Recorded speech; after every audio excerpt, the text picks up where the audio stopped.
कैसी हो जाने मन? जीजू, आप यहाँ क्या कर रहे हो? अरे दिव्या तुम हो क्या? सॉरी यार, मुझे लगा अभिषेक है। रियली वेरी सॉरी, माफ कर दो।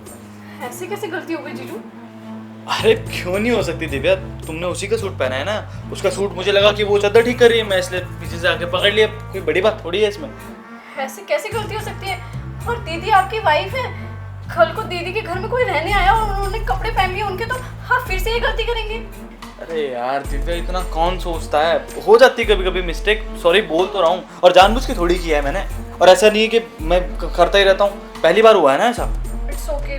अच्छा जीजू, आप तो कल आने वाले थे ना दीदी को लेने, आज कैसे? अरे वो क्या हुआ ना, तुम्हारी बहन के बिना मेरा मन नहीं लगा, इसलिए मैंने सोचा कि 1-2 दिन यहाँ रुक भी जाता हूँ और थोड़ी तुमसे बातें भी हो जाएगी, है ना? दिव्या कैसी लग रही हूँ मैं? अरे आप कब आए? सरप्राइज। वैसे क्या बात हो रही थी जीजा साली में? मेरी बुराई चल रही थी आप? अरे नहीं यार, वो एक्चुअली थोड़ी सी मिसअंडरस्टैंडिंग हो गई थी, दैट्स इट। मिसअंडरस्टैंडिंग मतलब? दीदी बहुत अच्छी लग रही हो आप। Thank you. अच्छा वैसे बात क्या चल रही थी तुम दोनों में, वो तो बताओ ना। एक्चुअली दीदी, जीजू को लगा कि आप हो, मैंने आपका सूट पहना हुआ है ना, बस इसलिए ये मिसअंडरस्टैंडिंग हो गई। बीबी भूल गए अपनी। अरे 2 साल हो गए हमारी शादी को, और वो देखो, और मैं कहाँ, छुटकू सी है वो। ओए, मेरी साली के बारे में कुछ नहीं सुनूंगा मैं। और वो छुटकू सी, तुम भी तो बहुत छुटकू सी हो। अपने बारे में तो कुछ नहीं बोलोगी तुम, है ना? ये तो हद ही हो गई यार, बीवी कौन भूलता है। वैसे इधर उधर की बातें घुमा के ना मुझे किसी और को मत समझ लिया करो। बीवी बीवी ही रहती है, समझे? अच्छा ठीक है बाबा, सॉरी बस। अच्छा वो सब छोड़ो, मैं एक्चुअली ये बोलने आई थी कि मैं अच्छी लग रही हूँ ना, मुझे मार्केट जाना था, कल ससुराल जा रही हूँ ना, तो कुछ सूट वगैरह खरीद लूंगी। हाँ दीदी, आप अच्छे लग रहे हो, लेकिन सूट लेने कितने सारे सूट है आपके पास, अब फिर से सूट लेने? अरे वो सासू माँ के लिए लेना है ना, तो इसलिए होके आती हूँ। ओह अच्छा ठीक है दीदी, आप चाहिए। हाँ तो तू अपने जीजू को जरा चाय पानी पूछ ले, मैं मार्केट से होके आती हूँ। जी दीदी। ठीक है, बाय। बाय। अब जीजू आप बैठिए, मैं आपके लिए चाय ले आती हूँ। हाँ।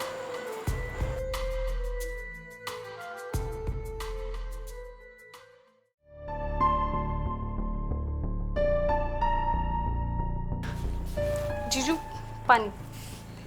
Thank you. जीजू खाने में क्या खाएंगे, क्या बनाऊं? अरे ये सब छोड़ो ना, तुम ये भी छोड़ो, तुम आके मेरे पास बैठो। बैठो ना। वैसे भी तुमसे कहाँ बात हो पाती है मेरी, तुम्हें पता है। मैं यहाँ ज़्यादातर तुमसे मिलने आता हूँ, तुमसे बात करना, तुम्हारे साथ बैठना, तुम्हारे साथ टाइम स्पेंड करना मुझे बहुत अच्छा लगता है। और तुम्हें कैसा लगता है? मुझे भी अच्छा लगता है। अच्छा वैसे तुमने वो कहावत तो सुनी होगी ना कि साली आधी घरवाली होती है। हाँ जीजू, सुनी तो है, और जिसने भी कहा है कुछ सोच समझ कर ही कहा होगा। और आज तो घर पे भी कोई नहीं है, समझ रही हो ना तुम? मतलब जीजू मैं कुछ समझी नहीं। अरे अब तुम छोटी बच्ची तो हो नहीं जो तुम्हें हर बात समझानी पड़े। समझ सकती हो जो मैं कहना चाह रहा हूँ? ठीक है जीजू, आज आप जैसा कहेंगे मैं बिल्कुल वैसा करूँगी। क्या सच में? पर उससे पहले मुझे आपसे कुछ पूछना है। हाँ हाँ पूछो पूछो। आपके घर में भी 2 बहनें हैं ना? हाँ है। जिसमें से बड़ी वाली की शादी हो गई और छोटी वाली अभी भी कुंवारी है। अरे जब तुम्हें सब कुछ पता है तो ये सब पूछ क्यों रही हो? तो जीजू जो आपकी कुंवारी बहन है उसके भी तो जीजू है ना, तो उस हिसाब से आपकी छोटी बहन साली हुई ना जीजू की, और वो भी अपनी साली को आधी घरवाली मानते होंगे, है ना जीजू? हे लड़की, तेरी हिम्मत भी कैसी हुई मेरी बहनों के बारे में ये बकवास करने की? क्यों सनी? शिखा, तुम इतनी जल्दी आ गई? तुम किसी की बहन को रॉन्ग टच कर सकते हो और कोई तुम्हारी बहन के बारे में कुछ बोल भी नहीं सकता। दिव्या बोल ना, अब आज चुप क्यों खड़ी है? अगर तू आज चुप रही ना तो जिंदगी में कभी अपने लिए आवाज नहीं उठा पाएगी। बोल मेरी बहन।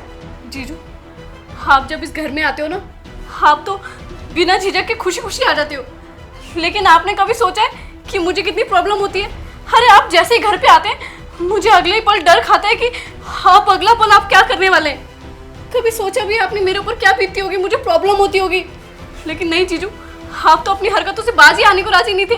और जीजू मैं कोई छोटी बच्ची नहीं हूँ, मुझे पता है गुड टच और बैड टच क्या होता है।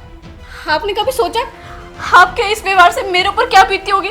मुझे कितना बुरा लगता होगा, कितना कुछ खराब लगता होगा, क्योंकि आप मेरे दीदी के पति हैं और आपके घर में 2-2 बहन होते हुए भी आपने ये हरकत की। हर एक बार सोच तो लेते। और आपको कितना बुरा लग रहा है जब दीदी ने बोला आपकी बहनों के बारे में? शिका ये झूठ बोल रही है, कुछ भी बोल रही है, ऐसा कुछ भी नहीं है सच में। बस करो सनी, झूठ वो नहीं, झूठ तुम बोल रहे हो। मुझे पहले भी दिव्या ने कई बार बताया था कि तुम किस तरह से आके उसको कहीं भी छू लेते हो, कहीं भी इधर उधर टच करते फिरते हो। बस मुझे इसकी बात पे यकीन नहीं था। और तुम्हें पता है ये सारा प्लान है ना, ये मैंने ही बनाया था। दीदी, मुझे आपसे बात करनी है। हाँ बोल, क्या हुआ? दीदी, पक्का बोलूं? अरे इतना क्यों झिझक रही है, बोल ना, बहन ही तो हो तेरी। दीदी, मुझे ना इस घर में कुछ अच्छा नहीं लगता है। मतलब जब आप होते हो ना, बस तभी अच्छा लगता है।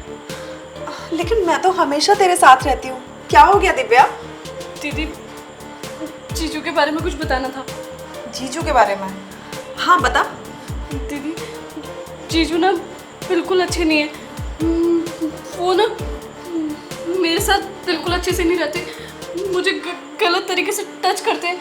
और दीदी, कल में मुझे बहुत बदतमीजी के साथ छेड़ रहे थे और बदतमीजी कर रहे थे और बोल रहे थे कि मुझे खुश कर दो, मेरी सारी बात मान लो। अरे तेरा दिमाग खराब है क्या? भूसा खा के आई है? वो तेरे जीजू हैं, ऐसा कुछ नहीं कर सकते वो। और अगर थोड़ा बहुत उन्होंने कुछ कर दिया होगा तो तुम्हारा रिश्ता जीजा साली का है, मजाक कर रहे होंगे, तू गलत ले रही है उन्हें। नहीं नहीं दीदी, सच बोल रही हूँ, उन्होंने मुझे हक भी किया था। और दीदी, जीजू ना अभी तक सामने से बोल नहीं पाए मुझे, लेकिन वो सारी गलत हरकत करते हैं। मैं जानती हूँ गुड टच और बैड टच क्या होता है, मुझे अच्छे से पता है। वो मुझे गलत तरीके से छूते हैं। दिव्या, तू घबरा मत। वैसे तो मुझे यकीन नहीं हो रहा है जो भी तू कह रही है, समझ ही नहीं आ रहा कि तू सच बोल रही है या झूठ बोल रही है। लेकिन तू मेरी बहन है, तेरी बात तो माननी पड़ेगी। अच्छा, अगर तेरे जीजू ने सच में तेरे साथ कुछ गलत करने की कोशिश की है ना, तो मैं तेरा साथ दूंगी। दीदी, मैं आपको बताती हूँ, जीजू जिस तरीके से मेरे पर ट्राई करते हैं ना, अगर मैंने उन्हें थोड़ा भी हिंट दिया ना, वो पक्का वो पक्का अपना चेहरा सामने ले आएंगे और वो सब कुछ हरकत करेंगे जो वो एग्जैक्ट करना चाहते हैं मेरे साथ। मैं सच बता रही हूँ दीदी। ठीक है, तू घबरा मत। दिव्या, मुझे तेरी बात पे यकीन तो नहीं हो रहा, लेकिन तू मेरी बहन है, तेरी बात सुननी पड़ेगी। और अगर तेरे जीजू ने तेरे साथ कुछ गलत हरकत की है तो उन्हें इसकी सज़ा मिलनी चाहिए। बस मैं जैसा जैसा तुझसे बोल रही हूँ ना, तू बिल्कुल वैसा वैसा करती जा। अरे मुझे तो बोलते हुए भी शर्म आ रही है कि तुम जैसा इंसान मेरा पति है। मुझे दिव्या ने कई बार कोशिश की कि वो मुझे समझा पाए कि मेरा पति अच्छा नहीं है, लेकिन मैंने हर बार इसकी जबान बंद कर दी, क्योंकि मुझे तो लगता था तुम दुनिया में सबसे अच्छे हो। अरे किस बेवकूफ ने ये कहावत बना दी कि साली आधी घरवाली होती है, साली बहन भी तो हो सकती है। अच्छा चलो, कहावत बन भी गई तो कम से कम तुम तो इस कहावत को झूठी साबित कर सकते थे ना। पर तुम भी उन भेड़ों की तरह उसी भीड़ में चल निकले, क्योंकि तुमने सुन रखा था कि साली को तो आधी घरवाली मानना है, बहन तो मान ही नहीं सकते। लेकिन सनी, तुम ये बात भूल गए कि तुम्हारी भी दो बहनें हैं। और सोचो, अगर उनके साथ उनके जीजाजी ये सब करें तो तुम्हें कैसा लगेगा? मेरे ख्याल से तो खुशी होनी चाहिए, क्योंकि जीजा अगर साली को टच करता है तो एक प्राउड मोमेंट होता है ना? इशिका प्लीज मुझे माफ कर दो यार, मुझसे गलती हो गई। मैंने कभी ये बात सोचा ही नहीं कि मेरी भी दो बहनें हैं, मुझे उनके बारे में भी सोचना चाहिए। अगर कोई उनके साथ ऐसा करेगा तो मुझे कैसा फील होगा।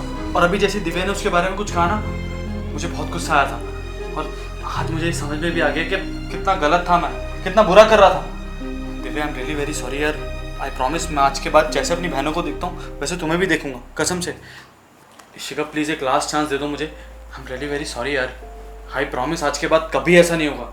इशिका, मैं तुम्हारी कसम खाता हूँ, आज मैं इस कहावत को गलत साबित करूंगा और तुम्हारी बहन को उतना ही प्यार दूंगा जितनी अपनी बहनों को देता हूँ, और हमेशा इसको अपनी बहन की नज़र से देखूंगा। I promise.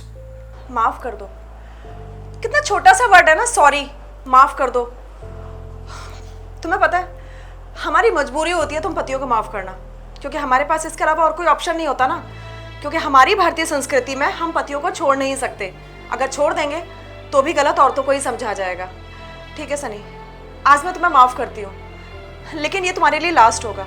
अगर आज के बाद तुमने ये गलती फिर से दोहराई ना, तो मैं भूल जाऊंगी कि कभी हमारी शादी भी हुई थी और 7 फेरों के टाइम मैंने कुछ रस्में और कुछ कस्में भी निभाई थी। हाँ इशिका, मैं तुमसे प्रॉमिस करता हूँ कि आज के बाद कभी भी ऐसा नहीं होगा। And I am really very sorry. Sorry Divya.